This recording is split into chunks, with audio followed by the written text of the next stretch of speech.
Good morning, everyone. Uh, my name is Etioni Aldarondo. I'm the Executive Director of the Melisa Institute.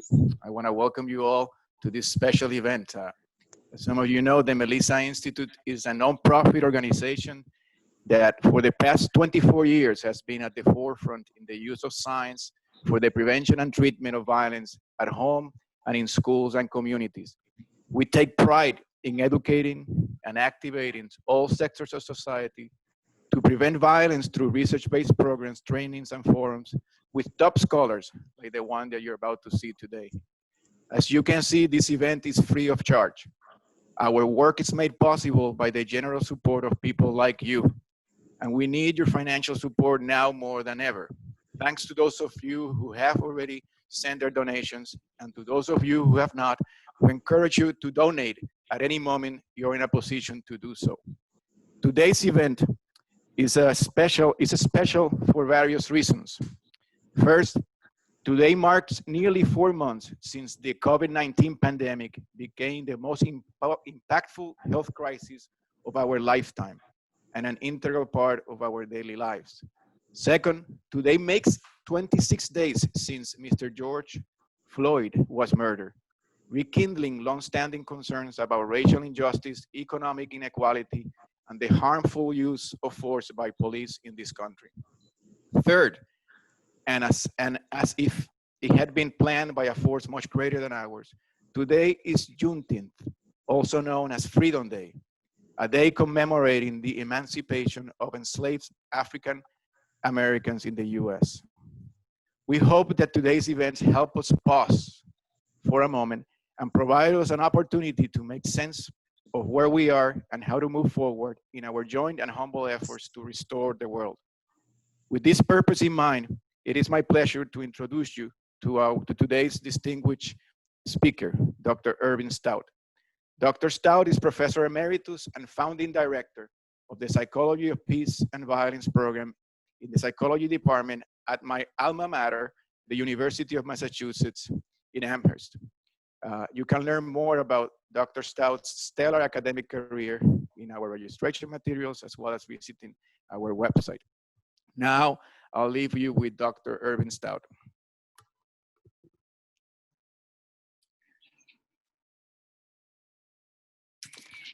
Hello, everybody.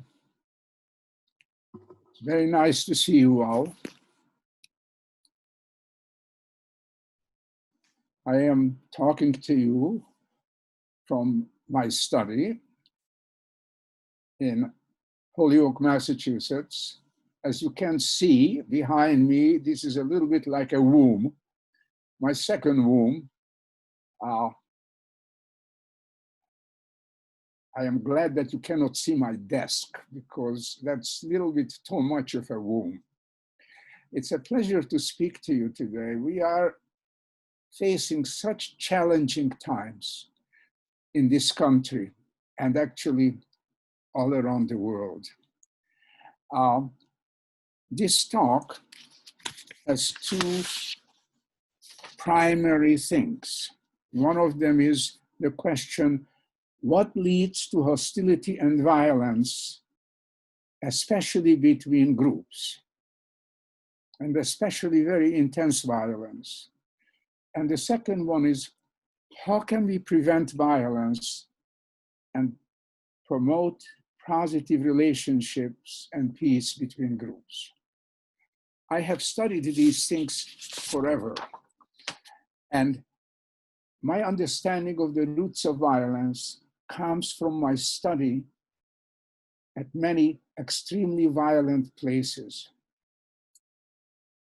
In Germany at the time of the Holocaust, in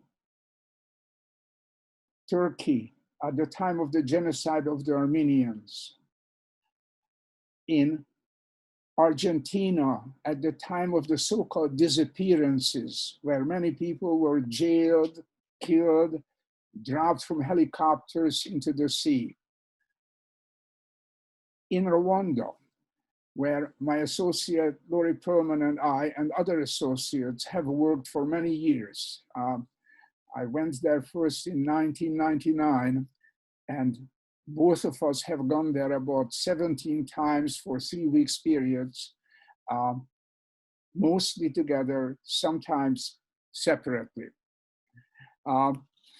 So it's what I learned from these instances that has led me to identify influences that lead to violence. And there are several kinds of influences. One of them is the social condition that deeply impact people materially and psychologically. Another one is the existing culture in that group, in that society. A third one is the relationship between groups, the history of relations between groups. And the very important one also is the leadership at the time. Leaders can exert tremendous influence. And I'm going to talk about two primary cases in terms of the roots of violence. One of them is Rwanda, and the other one is the conditions that exist now in the United States that are the kind of conditions that can lead to substantial violence between groups. So when it comes to Rwanda, and if we can have the first slide there,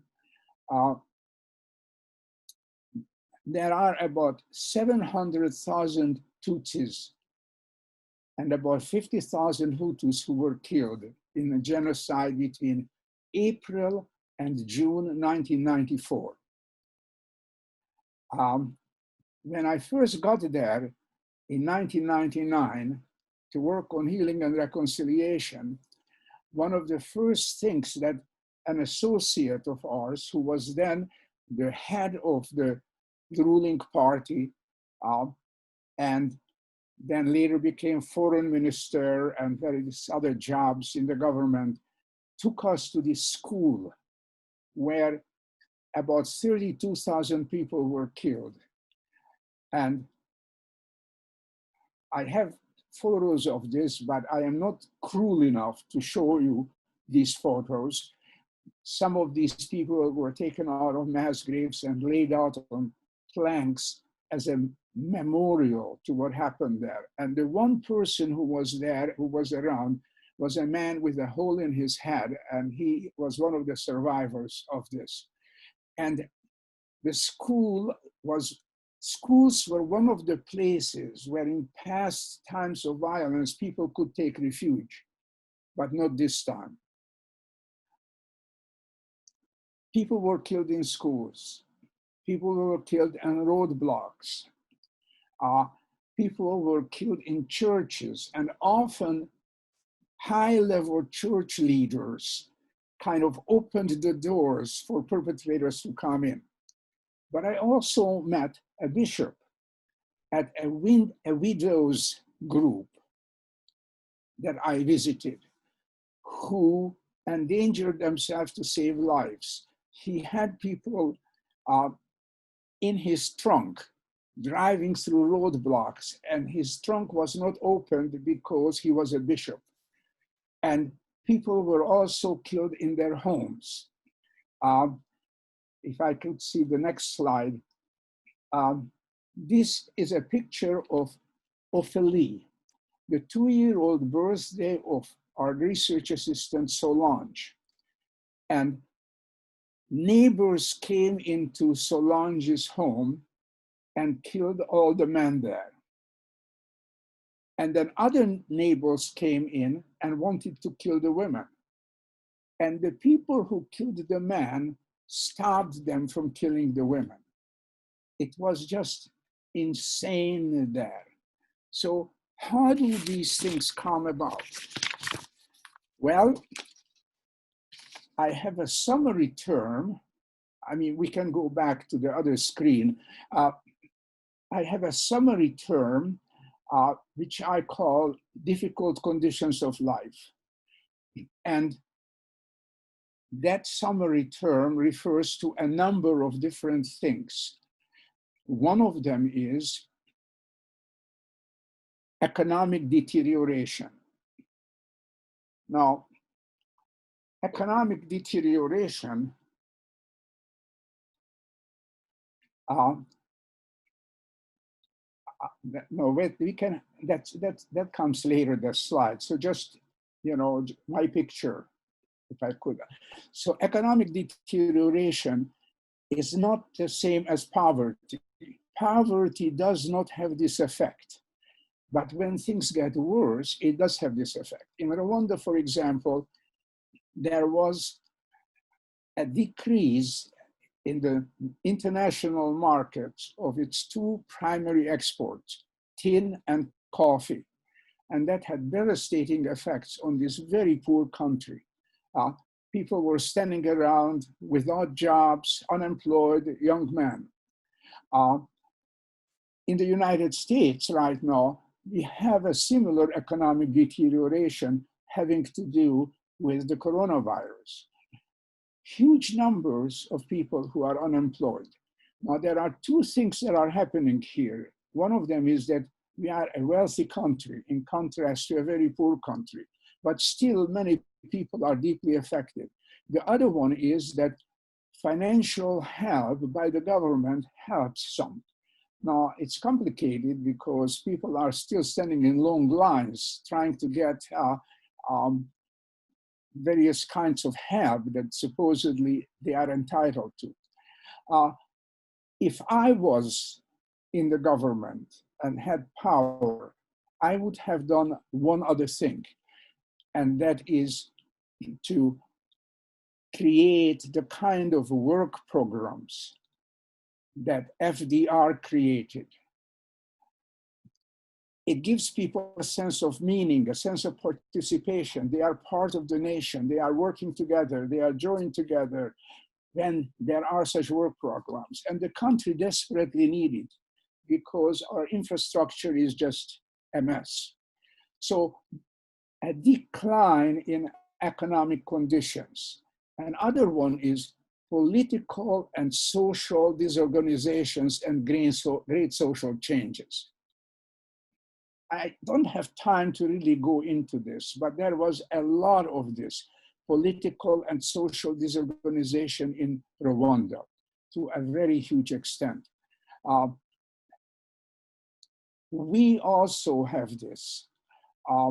We have this long history now of Democrats and Republicans not working together. We have a lot of social chaos as our president goes off in one direction, another direction, and in the third direction. So we have social and political disorganization, and we had a lot of things going on. In terms of leadership, it has been quite problematic here. What do I mean by problematic leadership? The president first says about coronavirus, oh, it's nothing. Will be gone no time.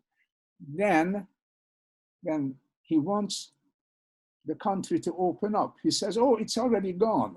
We are over it. And on and on. Another thing that is really important, and I will go now to culture, a history of devaluation of a group is a very important source of groups turning against the devalued group in difficult times. We have a history of devaluation of African Americans in the United States, but we also have a president who has devalued many groups. And actually, I have to say that we are lucky. On the one hand, President Trump is a destructive force. But on the other hand, because he doesn't just devalue one group, he devalues many groups, including Democrats. So it's not just minorities who could be special targets. It's also 55% of the country, the Democrats. He devalues anybody who in any way challenges him. So now he attacks the Supreme Court. One of the other reasons that we don't have violence, even though many of the conditions exist for violence, is that our institutions seem to hold. The military speaks out against certain things that could lead to violence. The Supreme Court comes to important decisions that hold the line, so to speak, and judges in general have been effective in challenging potentially destructive policies. So we have many of the conditions that could give rise to violence: economic deterioration, social disorganization, political conflict and chaos, but our institutions so far hold the devaluation is too widespread to lead to violence against any one group. And so far, I think we are in this position where the conditions are there, but there are constraining, limited, and preventive factors. So here are some of the things that I just now talked about. But it also means that doesn't mean that the situation cannot turn more violent if difficult life conditions continue together with bad leadership. Coronavirus will be with us for a long time. The political divisions and inability to come to terms, inability to pass good laws because Mitch McConnell doesn't bring laws proposed by Democrats to vote in Congress are going to be with us for some time, unless there is a change in 2020. Now, I must say that to me, given everything, what is happening in these protests, peaceful marches, day after day after day after day. Yes, there was violence early on. The violence diminished partly because the police pulled back. And when there is police violence, then there is mutuality, reciprocity, and violence begins also by people and marches. And yes, there were marches, especially at the beginning. Very often when there is this kind of turmoil, at first there is one group of protesters who come because of their principles and values. And then often another group of protesters come in who are opportunistic protesters. They come in, they break into stores, they take things and so on. I saw a very kind of powerful speech by an African-American woman on television. I don't know who she was. I don't know where she came from. I didn't see any of that. But she was saying, you know, these people have nothing. And here is an opportunity for them to get something. Now, I don't like the violence. It doesn't justify it, but I just want to mention that some people might have this perspective. Okay, so let me go on. I want to say also that when there are these conditions that I described, difficult life conditions, people are not affected only materially, they are deeply affected psychologically. There are these very basic human needs, psychological needs that we all have. What are these? One is the need for security. Not only material security, but also psychological security. That your body, you won't be harmed, you won't be insulted, you won't be humiliated, you won't be diminished. Another need to have some degree of control over important things in your life. Another is connection to other people, individuals or groups. And that other still very important is to understand the nature of the world and the nature of this changing, powerfully changing world and your own place in this. And all of these needs are frustrated under difficult times. And so people join groups, ethnic groups, ideological groups, follow leaders who offer some kind of support, fulfillment of these needs. I think that one of the things that happens to these marchers, to these protesters, is that as they do that, some of these needs are satisfied. They are in a community. They are connected to other people. All that makes them feel, even when there is some violence, it makes them feel some degree of secure because they are part of this large marching group. They have some feeling of control over events because they think they are making a difference. And their vision of the future provides them with hope and fulfills a need for understanding reality. So these are constructive ways to fulfill these needs. And often people turn to scapegoating, to more devaluation, to a feeling of use of power over another group, and various other things that help them fulfill these needs destructively. Let me say one more word about cultural influences. And that is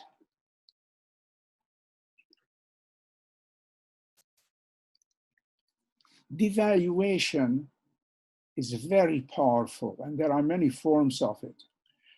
And identifying a group that is morally bad and that wants to harm our group is especially powerful. A psychologist did a study, 3 of them together, in which they had people who had the possibility in that context to punish other people who made mistakes, to overhear a conversation between 2 people which derogated the people whom they had an opportunity to punish, or didn't do that, or said things that humanized those people. When they heard that derogation, they punished those people much more. Negative views of people are very powerful. So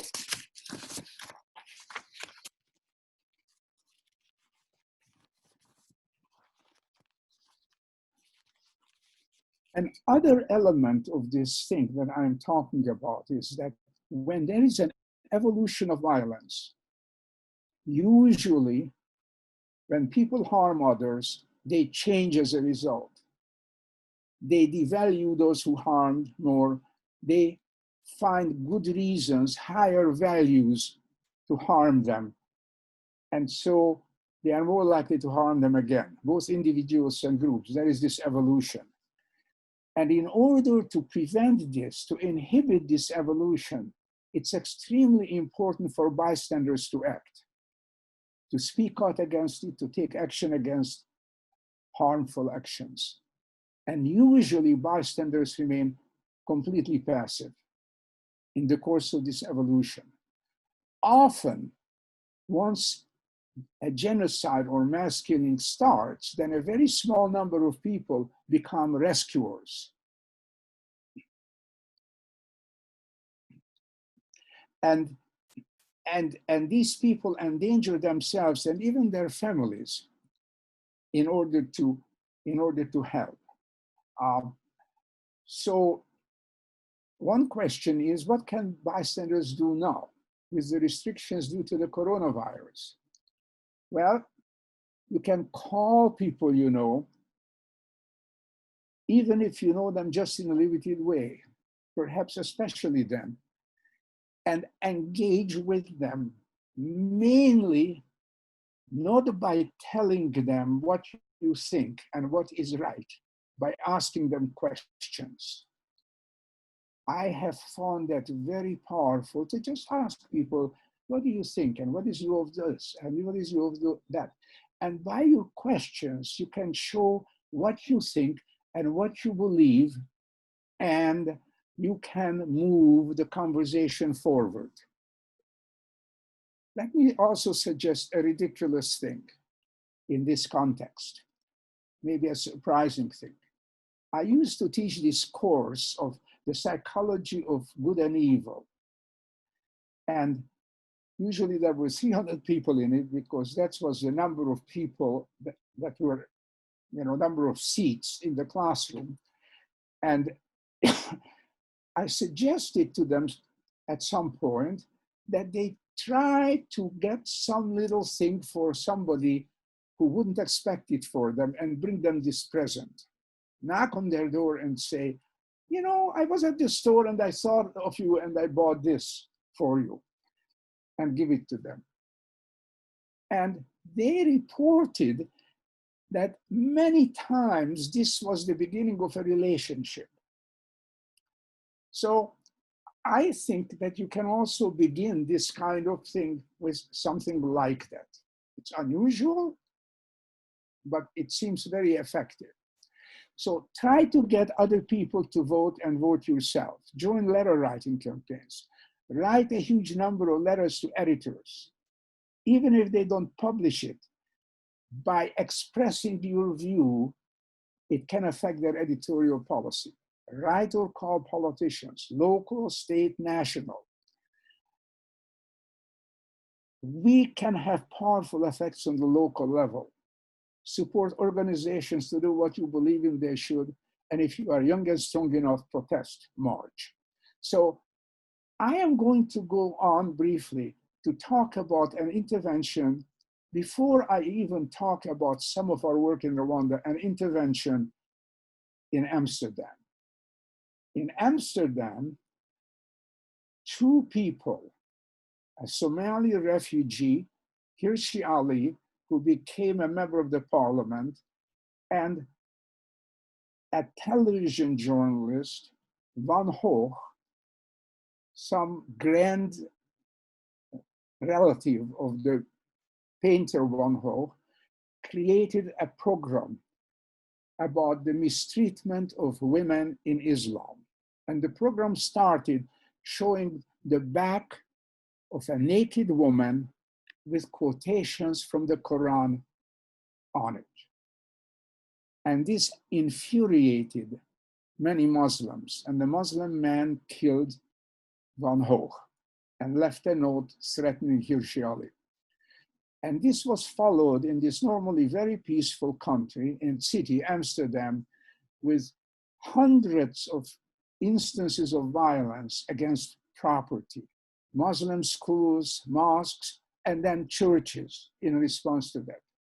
So the city government organized a conference and they asked me then to make proposals about how to improve Muslim-Dutch relations in Amsterdam.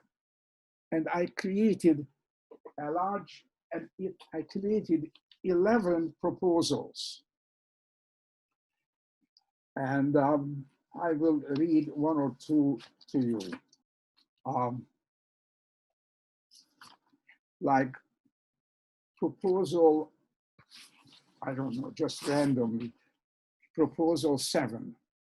It's important to foster deep contact, significant engagement between people across group lines as an avenue to overcome devaluative stereotypes and hostility and develop positive views of the other. And then just one more. Which one?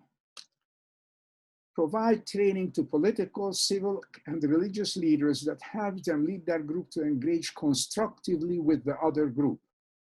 Develop understanding of the roots of hostility, violence, and peacemaking, including avenues of how past victimization and trauma and current adverse social conditions affect members of both groups, as well as themselves as leaders. So, would you believe it?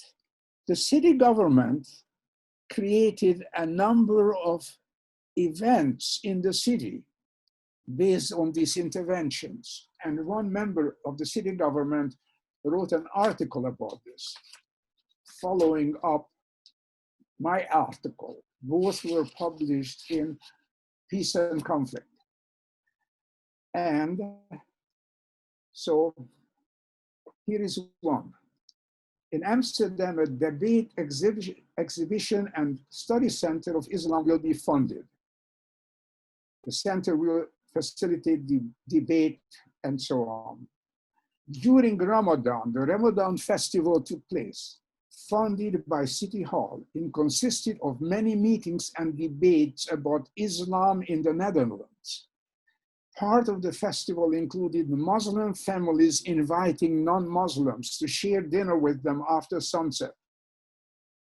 The festival contributed to the humanization of the other, proposal 1, and facilitated dialogue among Muslims and non-Muslims about what kind of city we want to be, proposal 2, shared vision.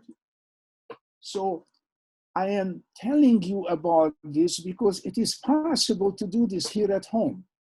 It's not enough to just talk. It's not enough even to educate. It's very valuable and important to engage with agencies that have the potential and the power to act on proposals that are based on psychological and social science research and knowledge. So there is this collaboration between us who know some of these principles and them who has the power to bring these to life in the community.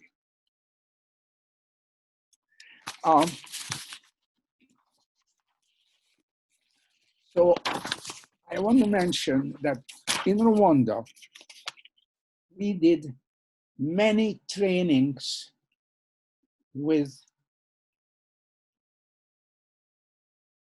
members of community groups that worked with groups in the community on healing and reconciliation, with community leaders, with national leaders, like advisors to the president, government ministers, and so on. And in these trainings, what we focused on is understanding the roots of violence as a way of healing and as a way of activating bystanders. I described the roots of violence. And the way we did this in the trainings was not to tell them what happened in Rwanda, but tell them what are these influences leading to violence and give examples from other instances. And then ask them to apply this to Rwanda. Is this applicable? How is this applicable?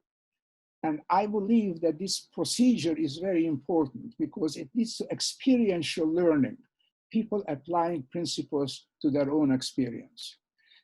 We then created educational radio programs when we included in the radio programs educational material. The programs were created under the guidance of our producers, but they were written by Rwandan writers who created all the episodes of the program. And they had communication messages to guide them. So, for example, this is not surprising to you now as a communication message.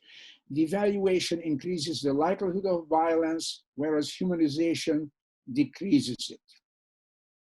Justice is important for healing and reconciliation. And they embedded in stories, which is what a radio drama is, these messages. So let me go on to the question, what is a bystander? A bystander is a witness who is in a position to know what's happening and is in a position to take positive action. What is a passive bystander?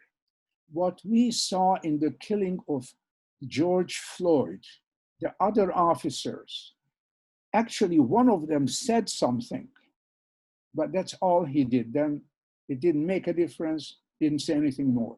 So one of those were passive bystanders. Interestingly, a few days later, there was a very similar scene in Seattle. There was an officer kneeling on the neck of an African American lying on the ground. And the fellow officer told him, get off him. And when he didn't, he shoved him off and saved his life. So I want to talk some about our police training. I have developed many years ago a training for police to be active bystanders when they see a fellow officer engage in unnecessary harmful action.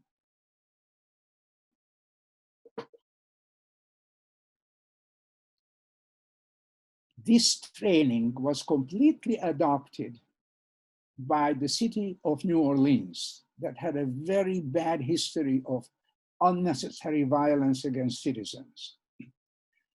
And we trained every officer there in a program to do this. In order for this to work, what you have to create is culture change. The normal police culture is that you support your fellow officer no matter what that fellow officer does. And actually, if you don't do that, if you become an active bystander with the traditional culture, you can be punished by your fellow officers who turn against you, by your superior officers who punish you. So it requires a culture change. But for the culture change to happen, not only do every officers have to be trained, but also superior officers who have to support this. The superintendent in New Orleans, a new superintendent sometime before we started this program, was totally committed to this. He constantly was wearing this pin that everybody who went through the training received, saying, I had the training. And there are many examples of positive things, positive examples of bystandership afterwards. And one example is just somebody, not at this time, but at an earlier time, was about to attack a demonstrator. And another officer just put his arm around the shoulder of this officer and that stopped it. And when people go through the training, they can even stop themselves. One officer, a woman officer, as she was arresting a woman, this woman spit in her face. For police officers, this is one of the greatest insults. And this officer didn't retaliate and later told to a superior of hers, I epicked myself. EPIC is the name of the program. Ethical policing is courageous. So this program,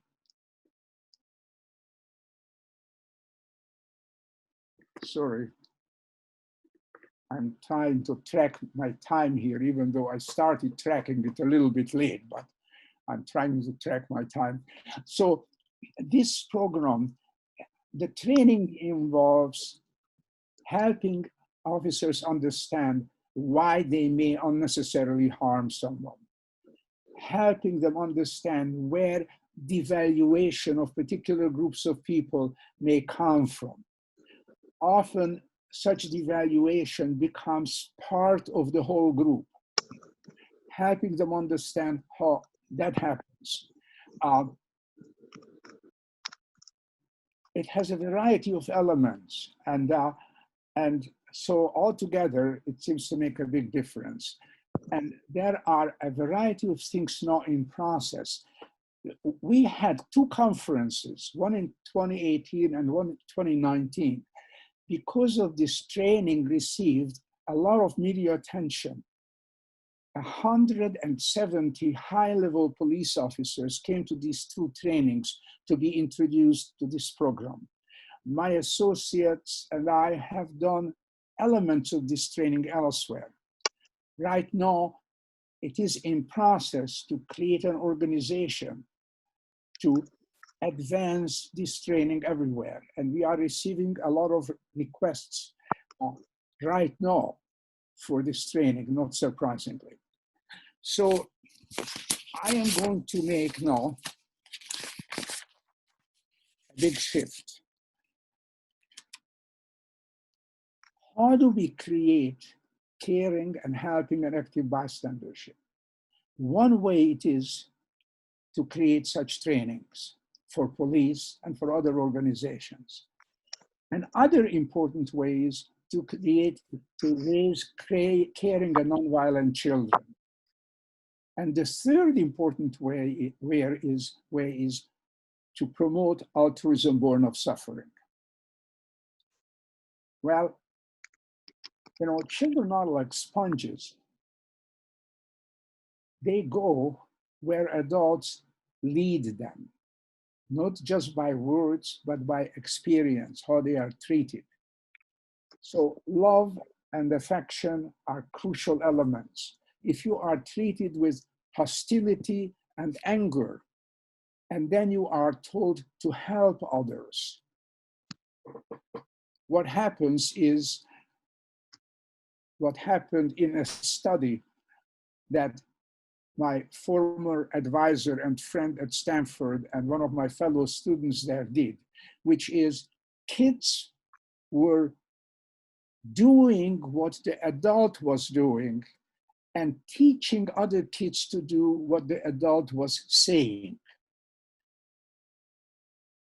So they followed the actions of an adult and the example and the model of an adult, and they expressed what the adult said in words. So affection, caring is very important, but so is guidance. Providing good values and guiding children by good values. And also, one of these is induction, pointing out to children the consequences of their behavior on other people. Positive consequences as well as negative consequences. And so is what I call learning by doing. I did a series of studies in which we engaged children to help others.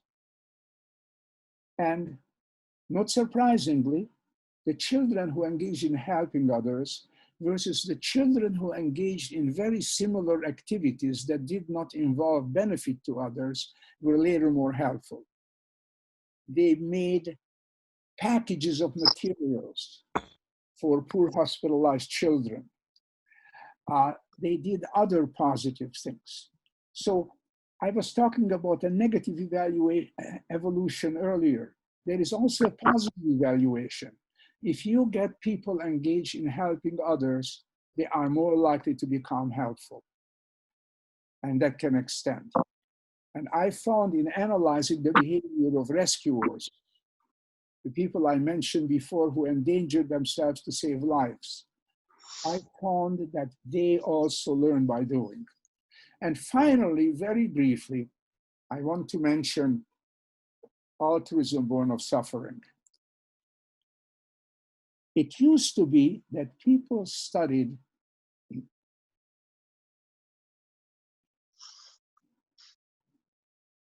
what happens to people who are traumatized, who are the objects of violence, and that they often become withdrawn or hostile or violent. Now, I want to turn this around.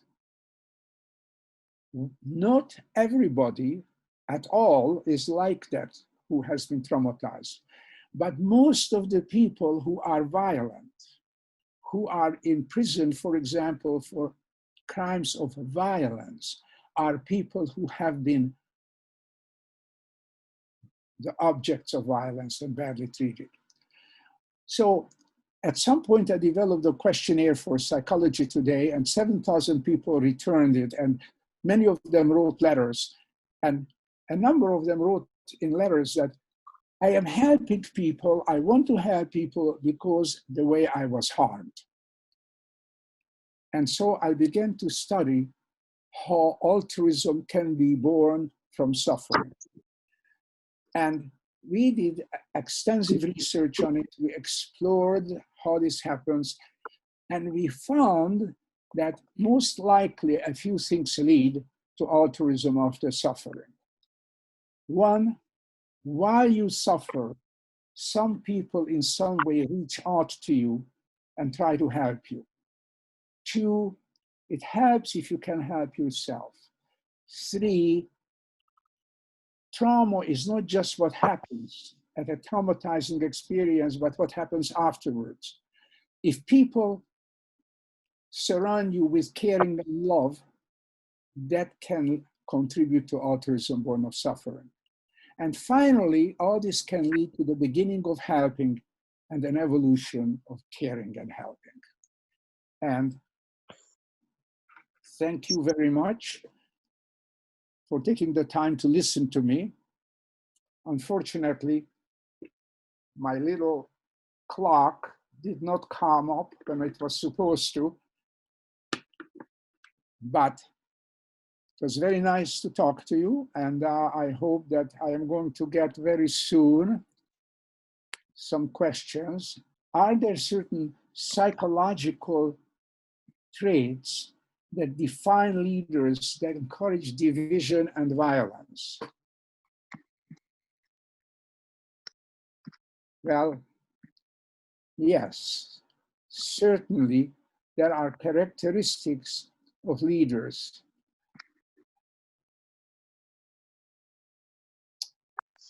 One of them is that they have grown up with a tendency to strongly devalue some group. Another one is that they respond to the difficult life conditions by creating an ideology that says this is the fault of certain groups and we have to deal with these groups. Now, why do they do that? They do that because they need some sense of the world around them, maybe more so than other people. So the combination of devaluation and their need for answers to what's happening in the world can lead them to turn against a group and create this destructive ideology. Here is a question. If Trump wins, steals the next election, are the conditions ripe in this country for another civil war? Well, if Trump wins this election, it's possible that the life conditions are going to continue to deteriorate. The coronavirus is not gone, it's with us. The political divisions are likely to intensify and become worse. And it's hard to predict what is going to happen, whether our institutions that I was talking about are still going to hold. If they do, if the military speaks up, if the Supreme Court holds the line, if courts in general hold the line, that's going to protect us. But there is a danger. I am a clinician in a prison. In what ways can I intervene with my patients to help them become active bystanders in an environment that can be dangerous? Well, there are two ways, I think, that you can be helpful. First of all, one of the things that active bystanders can very much use in every situation is to get allies, to turn to other people in that environment and have them be your ally. You know, I did a number of studies in which what one person says to others profoundly affects whether they respond to sounds of distress and the crash in another room. If they say, that's bad, we should do something, I go and find the person in charge, and you go in and see what happens. 100% of the time, the other person goes into the room. If the person says some other thing, it's about 25% of the time. So what you say and how you turn to the others and say, come, let's do something, can make an important difference. But before that even, I think that as a member of the community, you can engage in some kind of education of people around you, so that you prepare the ground for intervention, not only by you, but by other people. You know, you can talk about some of the principles that I have talked about. By the way, those, you know, I hope you got that page with my website, and you can go to that website and find some articles with some of these principles. You can also find everything that I read today in my book, The Roots of Goodness and Resistance to Evil. So use some of those principles to talk to other people and engage in conversations at a time when there is no need at the moment to intervene. You are an agent, not only of intervention, but also of information and education. I think, you know, I don't know when we started, but I think we have a little bit more time. Here's an interesting question. Well, I do another one first. How can EPIC be promoted to local police precincts? You know, I hope that pretty soon we will have the ability to send trainers of trainers in local departments. And any person in a community can begin the process of engaging in a police department. You can send them information. You can find information about this on the internet. As I said, there have been a lot of articles in the media, and you can try to find those and send it to people, and they can read those articles. You can be an advocate. You can write to your police department. You can go and visit your police department. You can organize several people to go to your police department and say, hey, we need this. This is a benefit to everyone. You know, one of the things that we do in this training is we emphasize the benefits to the police. What are these? First, it diminishes or doesn't create division between the police and the community. And that relationship is reciprocal. And if the police is violent, the community doesn't support them, doesn't provide support, doesn't give information when the police asks for it. Two, it eliminates the possibility that somebody who engages in unnecessarily harmful behavior will be kicked out of his job or her job and will be criminally prosecuted. Three, for any good police officer to be in a department when there is a fair amount of such unethical behavior is very uncomfortable and very stressful. Here I am trying to do right, and everybody around me, or many people around me, are doing terrible things. So it's a burden. Four, Policing is a very stressful job. Police officers are more likely to be into alcohol, more likely to do suicide, more likely to do domestic violence. By a training that improves their lives, it also improves their families' lives. So it's very beneficial. And so to go to a police department and to engage with them and talk to them, I think that's really. So here is one other question. Can emphasizing white privilege lead to guilt, shame, and further perpetuate us versus them? Yes and no. You have to tell the truth. The truth is very important. The language you use is also very important. You know, I think that one can tell another person, and people in general, almost any kind of truth if you use the right language, if you are aware and concerned with the psychology of the other person and their need for self-respect and not to be humiliated. So talking about how everything that happened over the years diminished Black people, how it not only reduced their economic situation, but it continuously humiliated them. How a lot of talk about in this language. So you are not pointing now and saying you are a bad person.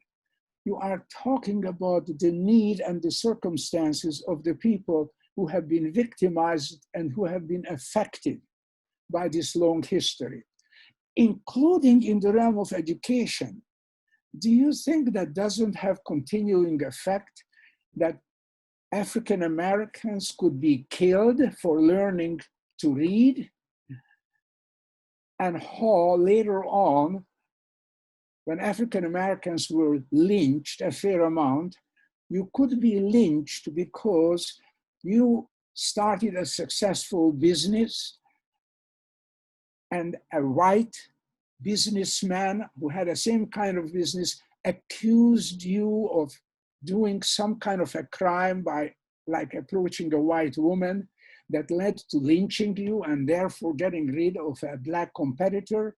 So talking about these things of what happened and what was done to African Americans, rather than labeling white people, I think communicates the same thing and maybe more effective. So I am going to do one more question if I can find one, and then I think it's time to move on to our next level.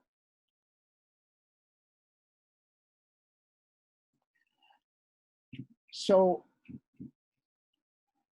this is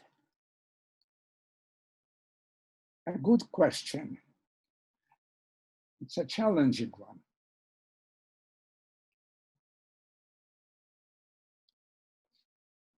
How can ordinary citizens be trained to be effective, active bystanders? Well, I think in this one, information may help. Like the study that I briefly mentioned, that I describe at various places, that depending on what one person says, profoundly affects the behavior of the other person. So that it's not like you have to have a gun or a bludgeon to be an active bystander. All you have to do is to use words. And all you have to do is to invite allies.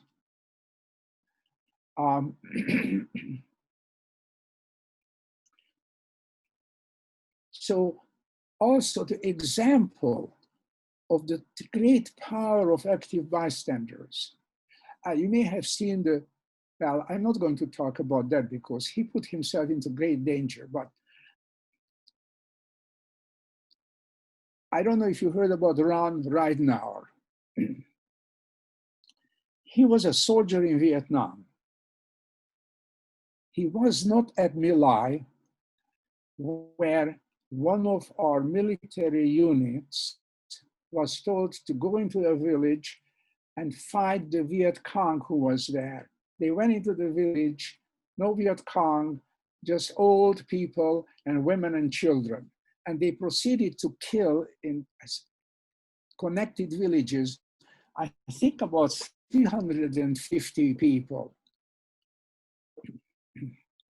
So Ron was not there, but he trained with some of the people who were there, and they told him about this. And he could not stop until he let the country know that this happened. He wrote letters to congressmen, he wrote letters to media. For a long time, nothing happened. And finally, Congressman Udall started hearings on it. And Seymour Hersh, who wrote for the New York Times, heard about it, and he wrote long articles about it. And the whole country learned about what happened at My Lai. Similarly, one person was responsible for us to learn to what happened at that prison, Abu Ghraib in Iraq. So the examples of these people and the examples of everyday people who intervened and talking about and writing about what are the inhibitions to intervention, which you can find in a lot of my writings, all can contribute. And you could organize group meetings when people talk about what is required right now in active bystandership, not in an immediate sense, because that's not happening right then, but in terms of the community, in terms of the society, in terms of the country. So thank you very much for being with me. I wish I could see you all out there, but still, it's a pleasure to talk to you. And I hope you are all well. Good day to you all. Thank you very much, Dr. Stout, for sharing your knowledge with us, for inspiring us and inviting us to be part of the solution, and for providing us with a set of conceptual tools to prevent violence. I do think, in reference to the question about how to train ordinary citizens to be active bystanders, that's precisely the task and the challenge that we are endeavoring to move forward with at the Melisa Institute, to educate, to motivate, and to support all sectors of society so they know what to do. They feel entitled to do it, they feel supported to do it, and they can do it effectively. I want to thank you all, the audience, for sharing this part of this Juneteenth day with us. And I want to give special thanks to our staff, Elise Suna, Amanda Burns, Melisa, Sidote, and our intern, Veronica Rivera, for making this event possible. Remember that the full presentation, as well as an extended Q&A session with Dr. Staub, will be available through the Institute's website and through our channel. To all of you, please be safe, be well, be happy, and get involved. Thank you.